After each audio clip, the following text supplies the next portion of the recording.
আওয়ামী লীগ কি ভেঙে যাচ্ছে? এমন একটি হতাশাব্যঞ্জক খবর জানালেন আমার এক ঘনিষ্ঠজন। গ্রামের মানুষ অতিশয় বৃদ্ধ, তার আফসোস জীবনের শেষ প্রান্তে এখন আওয়ামী লীগটা ভেঙে যাবে এটা দেখে পরপারে যেতে হবে। সে বিষয় নিয়ে আজ কথা বলতে চাই। আওয়ামী লীগের জন্ম ১৯৪৯ সালে। সেদিক থেকে আওয়ামী লীগের বয়স ৭৭ বছর। এই ৭৭ বছরের আওয়ামী লীগে যারা বর্ধিষ্ণু নেতা ছিলেন, বিশেষ করে হোসেন সৈয়দ সোহরাওয়ার্দী, মাওলানা আব্দুল হামিদ খান ভাসানী, শেরে বাংলা একে ফজলুল হক, তারা কিন্তু একটা সময় আওয়ামী লীগকে ছেড়ে চলে যান। শেরে বাংলা একে ফজলুল হক বার্ধক্যজনিত অবস্থার কথা বলে, মাওলানা আব্দুল হামিদ খান ভাসানী শান্তি সম্মেলনে, হোসেন সৈয়দ সোহরাওয়ার্দী চিকিৎসার জন্য। পরবর্তীতে মাওলানা আব্দুল হামিদ খান ভাসানী আওয়ামী লীগ ত্যাগ করে কাকমারি সম্মেলনের ভিতর থেকে ন্যাশনাল আওয়ামী পার্টি গঠন করেন। অপেক্ষাকৃত তরুণ বয়স্ক শেখ মুজিবের কাঁধে পড়ে আওয়ামী লীগের দায়িত্ব।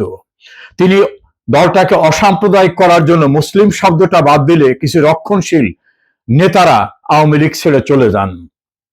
তিনি যখন বাঙালির মুক্তির ম্যাগনা কার্টা ৬ দফা ঘোষণা করেন, তখন কিছু নেতারা ২১ দফার পক্ষে ছিলেন। সে কারণে বঙ্গবন্ধুকে ৬ দফা ঘোষণা করতে হয় তাদেরকে বাদ দিয়েই। এর পরবর্তীতে আইয়ুবের মার্শাল্লা বিরোধী আন্দোলন, ৬২ শিক্ষা কমিশন আন্দোলন, ৬৯ গণ অভ্যুত্থান, ৭০ নির্বাচনেও কেউ কেউ বিরোধিতা করে বলেছিল নির্বাচনে যাওয়া ঠিক হবে না। বঙ্গবন্ধু বলেছিলেন, আমি জনগণের সত্যিকার অর্থে প্রতিনিধি কিনা সেটা ভোটের মাধ্যমে নির্ধারিত না হলে আমার কথা বিশ্ব বা অন্যান্যরা কেনই বা শুনবে। সেই ৭০ নির্বাচনে বিরোধিতা করার একটা পক্ষ কিন্তু ছিল। মহান মুক্তিযুদ্ধ যখন শুরু হওয়ার প্রেক্ষাপট, তখন কিন্তু নানা রকম পরিকল্পনা পরামর্শ ছিল। বঙ্গবন্ধু অবিচল ছিলেন, তার দূরদর্শী দৃষ্টি, তার অভীষ্ট লক্ষ্য নিয়ে তিনি সিদ্ধান্ত দিয়েছিলেন যে আর যদি হুকুম দেবার নাও পারি, তোমরা কি কি করবে। চূড়ান্ত হয়ে বলেছিলেন, এবারের সংগ্রাম আমাদের মুক্তির সংগ্রাম, এবারের সংগ্রাম স্বাধীনতার সংগ্রাম। পরিণতিতে বলেছিলেন, এদেশের মানুষকে মুক্ত করে ছাড়বো ইনশাআল্লাহ। অর্থাৎ তিনি সব ব্যবস্থা করে রেখেছিলেন। মহান মুক্তিযুদ্ধের সময়ও একটি পক্ষ বিপ্লবী সরকার হবে না স্বাধীন বাংলা সরকার হবে, এ নিয়েও কিন্তু নানা বিড়ম্বনার সৃষ্টি করেছিলেন। সেখানে বসে কেউ কেউ কিন্তু পাকিস্তানের সঙ্গে একটা কনফেডারেশন গঠন করা যায় কিনা সে চেষ্টা করেছিলেন। দেশ স্বাধীন হবার পরেও নানা রকম অপচেষ্টা থাকা সত্ত্বেও বঙ্গবন্ধু তার দ্বিতীয় বিপ্লবের কর্মসূচি বাস্তবায়নের জন্য জাতীয় ভিত্তিতে একটি রাজনৈতিক দলের পরিকল্পনা প্রণয়ন করেন। ৭৫-এর ১৫ আগস্ট বঙ্গবন্ধুকে হত্যা করার পরে জাতীয় ঐক্যের যে প্ল্যাটফর্মটা ছিল, সেই প্ল্যাটফর্ম থেকে কমিউনিস্ট পার্টি এবং অন্যান্যরা আলাদা হয়ে যায়। এই ইতিহাসটাকে আমাদের মনে রাখতে হবে। আবার আওয়ামী লীগ সুসংগঠিত হওয়ার পরে সেখানে কিন্তু আবার দুর্ভাগ্যজনক পরিস্থিতি সৃষ্টি হয়। জনাব আব্দুল মালেক উকিলের নেতৃত্বে একটি ধারা, জনাব মিজানুর রহমান চৌধুরীর নেতৃত্বে আর একটি ধারা, এবং পৃথকভাবে দুইটি ধারা নির্বাচন পর্যন্ত করে। ফলে ১৯৭৯ সালের যে পার্লামেন্ট হয়, সেই পার্লামেন্টে আওয়ামী লীগ মালেক, আওয়ামী লীগ মিজান, এভাবে দুইটি আওয়ামী লীগের প্রতিনিধিত্ব হয়। এর পূর্বেও কিন্তু একই জাতীয় অবস্থার সৃষ্টি হয়েছিল। আপনাদের নিশ্চয় মনে আছে, খন্দকার মোস্তাকের নেতৃত্বে আওয়ামী লীগের কিছু নেতারা কিন্তু ডেমোক্রেটিক লীগ করেছিলেন। আমেনা বেগমের নেতৃত্বে কিন্তু জাতীয় লীগ করা হয়েছিল। আওয়ামী লীগের হেভিওয়েট নেতা ডক্টর কামাল হোসেনের নেতৃত্বে কিন্তু বিশাল সংখ্যক নেতারা চলে গিয়ে গণতান্ত্রিক ফোরাম, পরবর্তীতে গণফোরাম নাম দিয়ে আলাদা রাজনৈতিক দল করেছিলেন। আওয়ামী লীগের নেতা কোরবান আলী জাতীয় পার্টিতে যোগদান করেছিলেন, আরো কিছু নেতারা বিভিন্ন দিকে গিয়েছিলেন। ছাত্রলীগের কেউ কেউ জিয়াউর রহমানের দলে যোগদান করেছিলেন। বিভিন্নভাবে কেউ কেউ ক্ষমতা হালুয়া দুটির লোভে এদিক ওদিক গিয়েছিলেন। এরপরে যদি আসি, শেখ হাসিনা দেশে আসার পরে অস্থির আওয়ামী লীগ, ভেতরে ভেতরে নেতৃত্বের কোন্দলের আওয়ামী লীগকে তিনি কিন্তু সুসংগঠিত করেছিলেন। তার নেতৃত্বেই আওয়ামী লীগ সুদৃঢ় হয়েছিল ৭৫-এর পরে সর্বপ্রথম।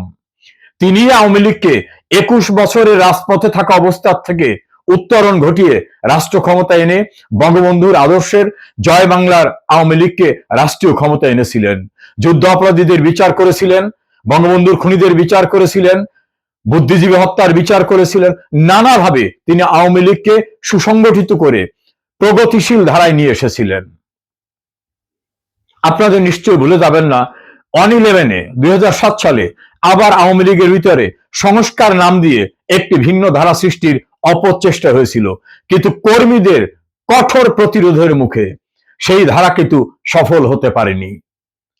একটা এ কারণেই বললাম, 2004 সালের 21 আগস্ট শেখ হাসিনাকে টোটাল নেতৃত্ব সহ বিনাশ করে দেওয়ার চেষ্টা করা হয়েছে। অন্তত 21 বার তাকে হত্যার চেষ্টা করা হয়েছে। বঙ্গবন্ধু পরিবারকে দুর্নীতিবাজ সাজাবার জন্য চেষ্টা করা হয়েছে। 1/11 সরকার দুর্নীতির মামলা দিয়ে বিরাজনীতিকরণের চেষ্টা করেছে, কেউ কিন্তু সফল হয়নি। আওয়ামী লীগের সফলতার মূল ভিত্তিটা হচ্ছে আওয়ামী লীগের অগণিত নেতাকর্মীরা। মনে রাখবেন, আওয়ামী লীগ যারা করে এরা জন্মের থেকে আওয়ামী লীগ। 1949 সালে যদি কারো বয়স 18 হয়ে থাকে, তার বয়স এখন 95। তাহলে 18 না হলে তার রাজনৈতিক দল করার মতো পরিপক্কতা আসে না। তাহলে জন্ম থেকেই যারা আওয়ামী লীগ করে, আর এর পরবর্তীতে যারা আওয়ামী লীগ করে, তারা কিন্তু কিছু বিরোধী দল, কিছু স্বাধীনতা বিরোধী পন্থী, কিছু জাসদ, কিছু মুসলিম লীগ, কিছু অতিবাম, এভাবে আওয়ামী লীগে আসেন নাই। আওয়ামী লীগ যারা করেন এরা আওয়ামী লীগের জন্ম থেকে আওয়ামী লীগ করেন, আর নতুন প্রজন্ম যারা, তারা নিজেদের জন্ম থেকে আওয়ামী লীগ করে। কাজে আওয়ামী লীগের ভিতরে 2 চিমটি এখান থেকে আনা, 2 চিমটি এখান থেকে আনা, কিছু বাইরের থেকে আনা, এভাবে কিন্তু আওয়ামী লীগ না। আওয়ামী লীগ যারা করে এরা জন্ম থেকে আওয়ামী লীগ, আমৃত্যু তারা আওয়ামী লীগ করবে। আর তাদের মৌলিক ভিত্তিটা হচ্ছে বঙ্গবন্ধুর আদর্শ, ভালোবাসার নেতৃত্ব বঙ্গবন্ধু, ঐক্যের নেতৃত্ব শেখ হাসিনা। আর আওয়ামী লীগের যে পিলারটা, স্তম্ভটা, সেই স্তম্ভটা হচ্ছে কোটি কোটি মানুষ। এই কোটি কোটি মানুষ কখনো আওয়ামী লীগ ছেড়ে যায়নি। অনেক সময় অনেক নেতারা আওয়ামী লীগ ছেড়ে গেছেন, নেতারা বিভাজনের চেষ্টা করেছেন, কর্মীদের কারণে তাদের অস্তিত্ব বিপন্ন হয়ে গেছে। টর্চ লাইট দিয়ে খুঁজেও তাদের অস্তিত্ব খুঁজে পাওয়া যায় না। বঙ্গবন্ধু অতি তাত্ত্বিক নেতা ছিলেন না, কিন্তু তার দূরদর্শী দৃষ্টি, বাঙালির মনকে রিড করা, গ্রামগঞ্জ থেকে শুরু করে শহর নগর বন্দরের মানুষকে বুঝতে পারা, ধনী দরিদ্রে বুঝতে পারা, এই যে রাজনীতির স্টাডিটা তার ছিল, সেই স্টাডিটাই হচ্ছে আওয়ামী লীগে বঙ্গবন্ধুর দর্শন। সেই দর্শনের ভিত্তিটা ছিল জাতীয় 4 মূলনীতি, যেটাকে ধারণ করেছেন তার সুযোগ্য কন্যা শেখ হাসিনা। কেউ কেউ ছোট ছোট পোর্টালে বলেন আওয়ামী লীগ ভেঙে যাচ্ছে, কেউ বলেন আওয়ামী লীগ দুমড়ে মুচড়ে শেষ হয়ে যাচ্ছে, কেউ বলেন নেতারা চায় আওয়ামী লীগ, কিন্তু বঙ্গবন্ধু পরিবার সে আওয়ামী লীগের নেতৃত্ব ছাড়তে চায় না। এই জাতীয় অখ্যাত পোর্টাল কখনো কিছু নেতাদের অভিযুক্ত করে, কখনো দেশের ভিতরে কিছু অজ্ঞাত নাম প্রকাশে অনিচ্ছুক এরকম ভাবে বিভ্রান্তি সৃষ্টি করে। আমি আওয়ামী লীগের নেতা কর্মী শুভাকাঙ্ক্ষী শুভানুধ্যায়ীদের বলবো, আওয়ামী লীগের প্রাণ শক্তি কর্মীরা, আওয়ামী লীগের ঐক্যের ইস্পাত কঠিন প্রতীক বঙ্গবন্ধু কন্যা শেখ হাসিনা, বঙ্গবন্ধুর কনিষ্ঠ কন্যা শেখ রেহানা, বঙ্গবন্ধুর উত্তরসূরিরা আছে, আমরা যারা বঙ্গবন্ধুর কর্মী আছি, তারা কোনোভাবে বিভ্রান্ত হবেন না। আওয়ামী লীগ ভাঙবেও না, আওয়ামী লীগ মস্কাবেও না। আওয়ামী লীগের 77 বছরের ইতিহাসে যতবার প্রচেষ্টা নেওয়া হয়েছে, কোনোবারই কেউ সফল হয়নি। আওয়ামী লীগ ভাঙবেও না, মস্কাবেও না। আওয়ামী লীগের নেতা শেখ হাসিনা, শেখ হাসিনার নেতৃত্বে বঙ্গবন্ধু কন্যা শেখ হাসিনা, বঙ্গবন্ধুর কনিষ্ঠ কন্যা শেখ রেহানা, তাদের সন্তানরা শুধু রক্তের উত্তরসূরি না, আদর্শের উত্তরসূরি। তারা আছে, ভয় কিসের?